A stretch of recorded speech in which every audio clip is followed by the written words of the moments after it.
Good morning class.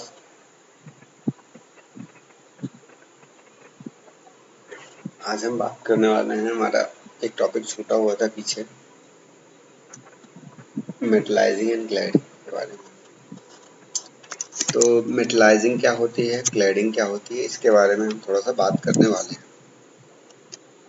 तो start करता हूँ। जो कुछ कंटेंट हैं वो कुछ इस टाइप से होंगे। इंट्रोडक्शन पार्ट के बारे में हम बात करेंगे, फिर हम प्रिंसिपल को डिस्कस करेंगे। Then after preparation of surface कैसे करते हैं, after then what is the construction, then after wire metallizing characteristics क्या क्या होती हैं, फिर बात करेंगे प्रोसेस की, फिर एडवांटेज और disadvantage, then after limitation applications की बात करेंगे। तो मेटलाइजिंग क्या है इसके बारे में आप जान लो। मेटलाइजिंग बेसिकली है क्या, मेटल कोटिंग। किसी एक पर्टिकुलर बेस मटेरियल पे हम दूसरे मटेरियल की जब कोटिंग करते हैं तो उसे हम बोलते हैं मेटलाइजिंग। और ये जो कोटिंग हम करते हैं spraying bye spraying molten metal, ठीक है। मोल्टन मेटल को स्प्रे करके किसी एक पर्टिकुलर बेस मटेरियल पे दूसरे मटेरियल की कोटिंग करते हैं, और जो उनके बीच में बॉन्ड बनता है उस टाइम पे वो मैकेनिकल बॉन्ड होना चाहिए, ठीक है।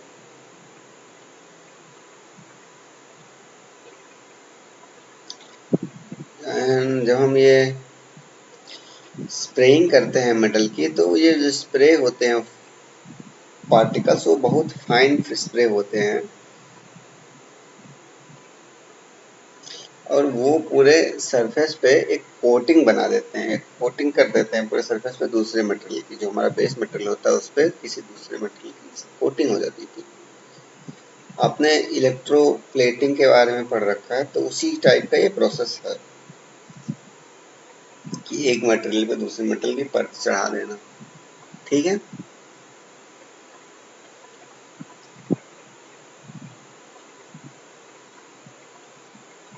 इस प्रोसेस में हम वायर का यूज करते हैं। पाउडर की जगह पे हम वायर का यूज करते हैं। और जो इक्विपमेंट यूज होता है उसे हम बोलते हैं ओर मेटलाइजिंग गन।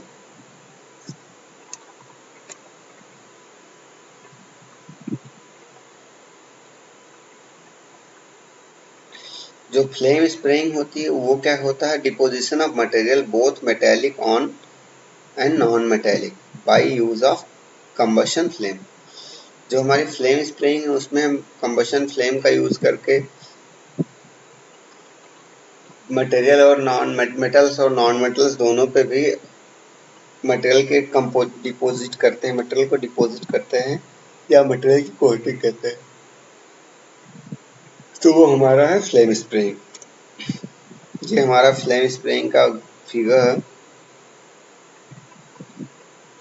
यहाँ से देखिए ऑक्सीसिटिलीन गैस आती है, ये हमारी ऑक्सीसिटिलीन गैस आती है। यहाँ से हमारी कंप्रेस्ड एयर आती है, ये हमारा वायर आता है, और ये इस फ्लेम के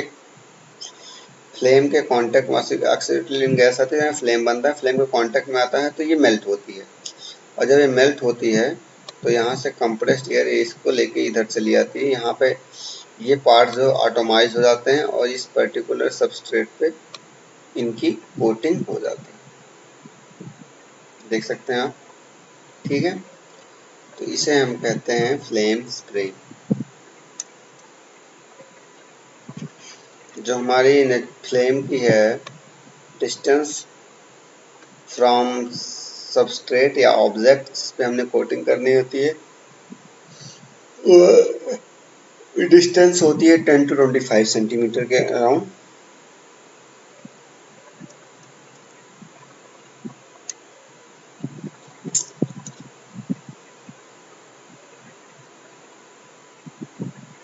ठीक है। जो हम वायर को इसमें फीड करते हैं with the help of feed roll, feed करते हैं। इस पार्ट्स को हम बोलते हैं, इस पार्ट को हम वायर गन बोलते हैं।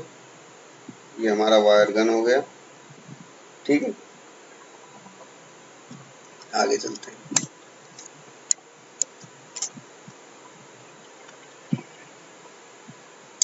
क्या प्रिंसिपल है, प्रिंसिपल के बारे में थोड़ा सा बात करेंगे।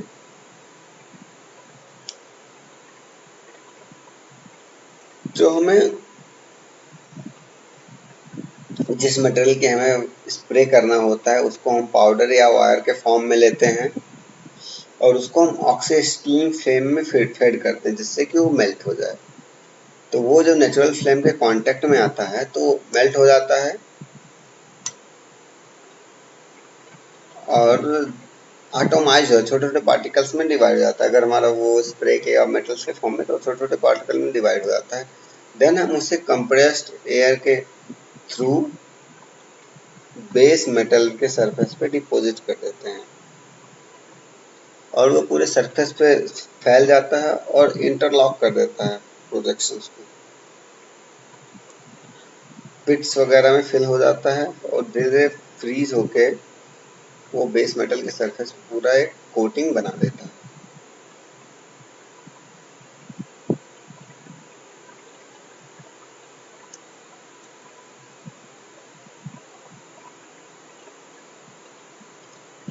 जो हमारी स्प्रे मटेरियल होती है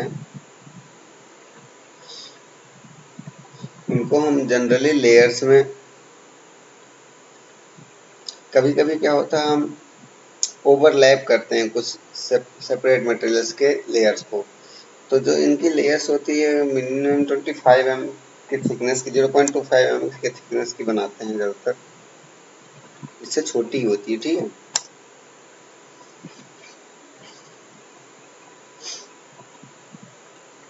प्रिपरेशन ऑफ सरफेस, ये सबसे इम्पोर्टेंट पार्ट है यहाँ का, प्रिपरेशन ऑफ सरफेस। तो इसके बारे में हम थोड़ा सा देखते हैं क्या है ये प्रिपरेशन ऑफ सरफेस।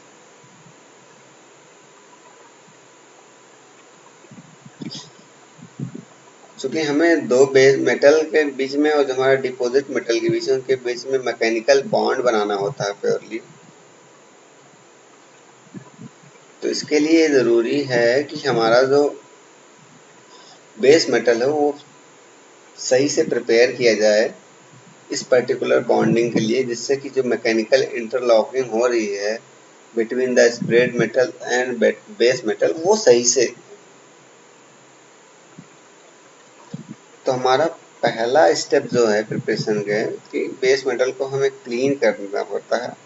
जो कि ऑल फॉरेन सब्सटेंस होते हैं उन सबसे हमें बेस मेटल क्लीन करना पड़ता है। अब फॉरेन सब्सटेंस की अगर मैं बात करूं तो वो ऑक्साइड्स भी हो सकते हैं, ऑयल भी हो सकते हैं, वाटर हो सकता है।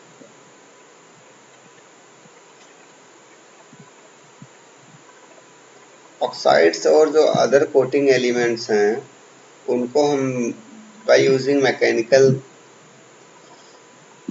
मेथड से उनको ख़त्म कर सकते हैं, जैसे ग्राइंडिंग है, मशीनिंग है, सैंडिंग है, इन सारी चीज मेथड से हम ऑक्साइड्स को रिमूव कर सकते हैं। और ग्रीस और ऑयल जो हमारे पास लगे होते हैं उनको हम केमिकली रिमूव करते हैं बेस मेटल के सरफेस से।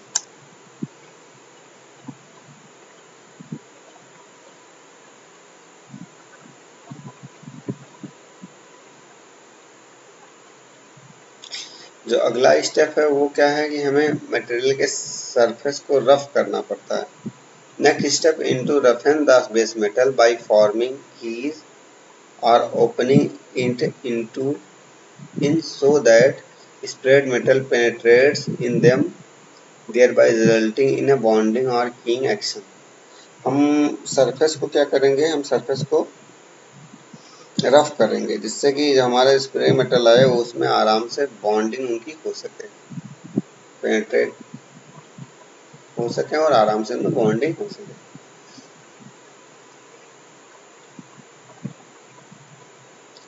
तो ये जो हम नेक्स्ट रफन करते हैं उसके लिए हमारे पास बहुत सारे मेथड हैं जिनका हम यूज कर सकते हैं। जो पहला मेथड है हमारे पास रफ थ्रेडिंग है, दूसरा हमारा ग्रिड ब्लास्टिंग,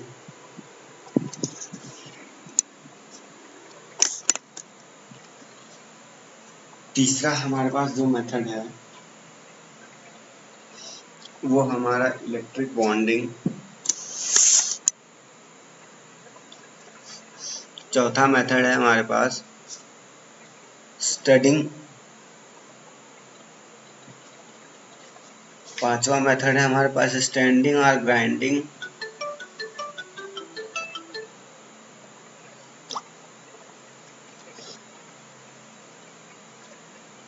छठवां मेथड है हमारे पास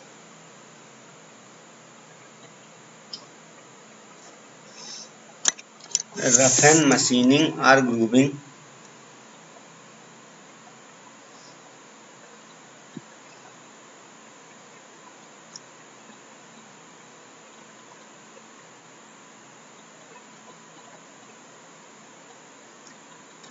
और जो सातवां मेथड है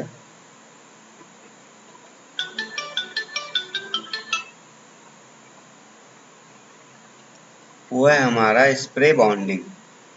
ठीक है, तो इन सब में मैं इन सारे मेथड्स की बात करना चाहूँगा एक बार।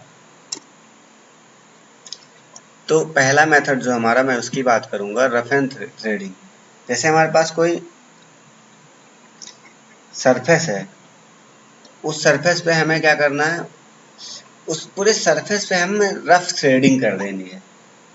तो उस रफ थ्रेडिंग को करने से क्या होगा, पूरा सरफेस रफ हो जाएगा। हमें रफ ही करना सारे सरफेस को। तो पहला मेथड है ग्रिड ब्लास्टिंग। हमारे पास कुछ एब्रेसिव के पार्टिकल्स होंगे ग्रिड्स के, तो उनकी हम ब्लास्टिंग कर देंगे। तो जिससे क्या होगा, वो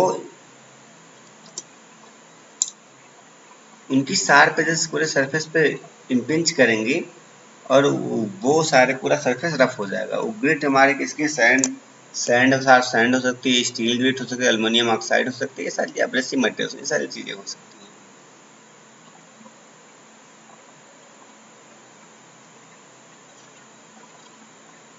इलेक्ट्रिक बॉन्डिंग भी एक हमारा रफेन का मेथड है। ये सारी चीजें, ग्राइंडिंग भी एक मेथड है, आप देख सकते, ग्रूविंग भी मेथड है।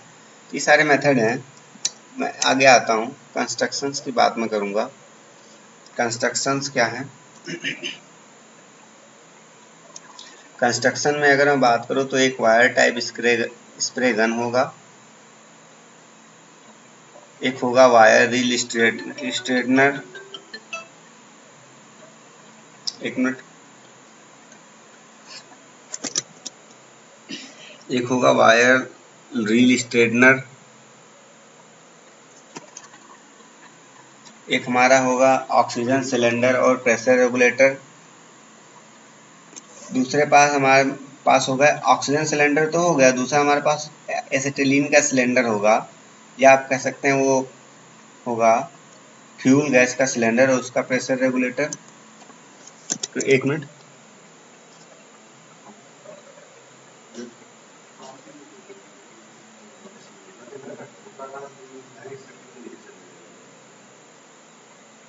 ठीक है,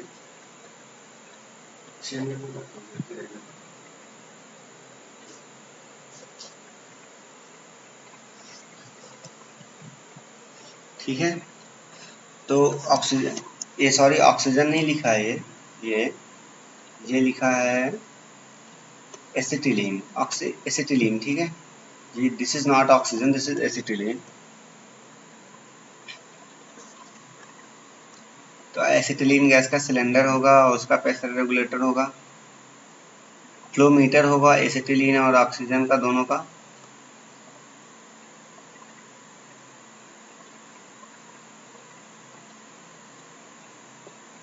ठीक है,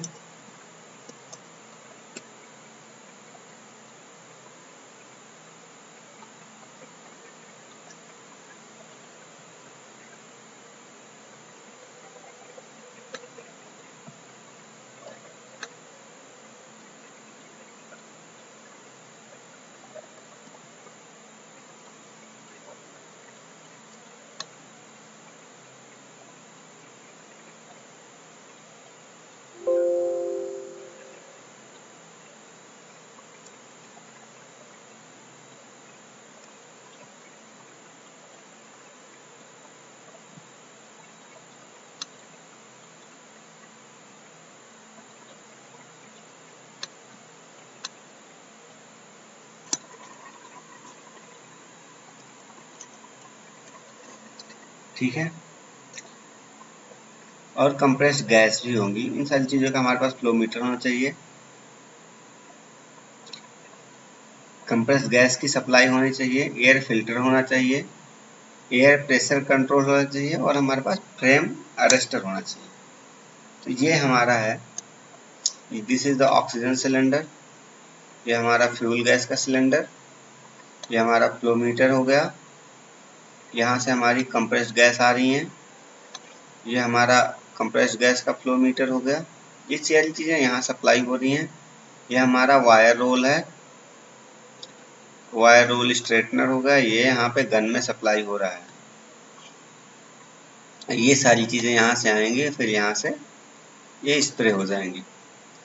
और ये चीज़ें जो स्प्रे हो रही हैं, ये सब यहाँ तक की चीज़ें, इसके अंदर का जो पार्ट है उसको हम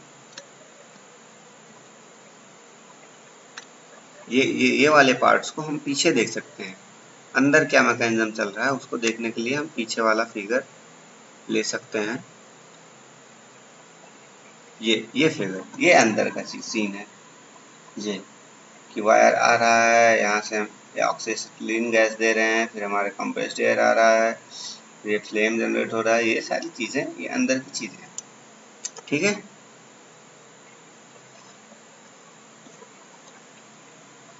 तो कंस्ट्रक्शन कुछ इस टाइप से होता है, आप देख सकते हैं।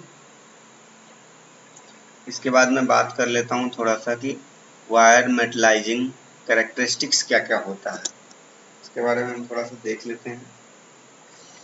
तो वायर मेटलाइजिंग कैरेक्टरिस्टिक्स में जो हमारा ऑपरेटेड गन है उसका जो वेट होता है मैनुअली,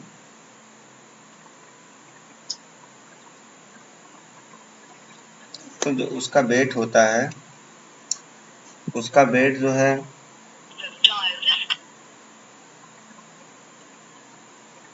1.3 to 2.70 kg होना चाहिए।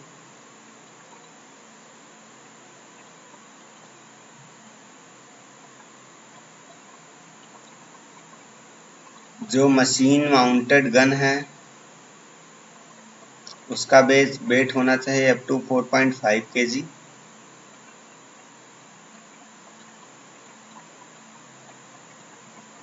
अगर हम वायर इलेक्ट्रोड के साइज की बात करें तो वायर इलेक्ट्रोड के साइज की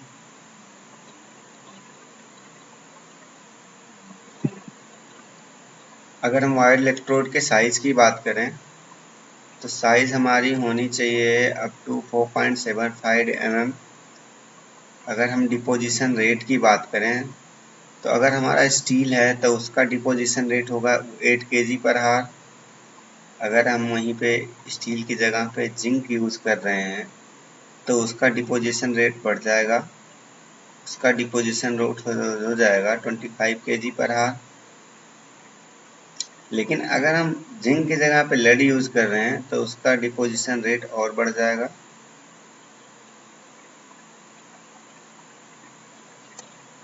ठीक है, तो उसका डिपोजिशन रेट हो जाएगा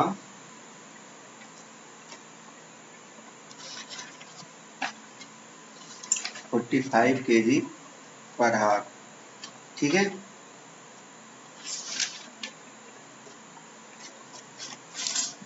अब मैं बात करूंगा प्रेशर की। तो एसिटिलीन गैस का जो प्रेशर होगा वो होगा 0.7 kg पर सेंटीमीटर स्क्वायर।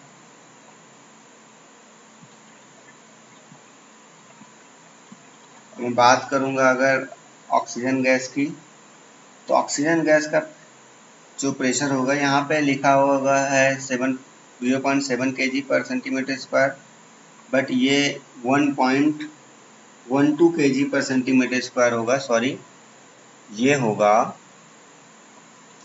एक मिनट, जो ऑक्सीजन है यहाँ पे ये यहाँ होगा 1.12 kg पर सेंटीमीटर स्क्वायर। ठीक है।